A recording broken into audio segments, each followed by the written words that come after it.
Abdeslam n'est pas un extrémiste religieux.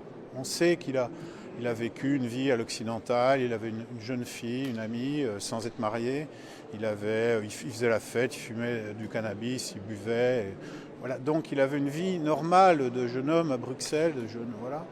Et donc sa radicalisation est intervenue très tard, probablement quelques mois avant les attaques.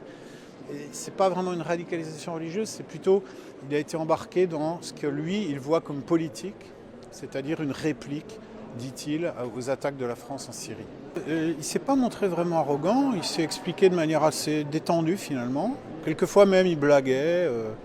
Il y avait des sourires, donc il ne semble pas sous tension, il ne ressemble toujours pas à un extrémiste politique ou un militant enragé, non. Il est presque là, à l'entendre, il serait presque là un peu par hasard, quoi, par accident en tout cas.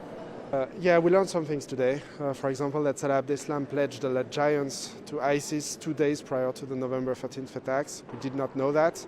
And we somehow started to understand as well what was going to be his line of defense, which is to say, okay, I'm 100% with ISIS, but I have no blood on my hands. And finally, when the time came to blow myself up, I said no voluntarily. So this is new.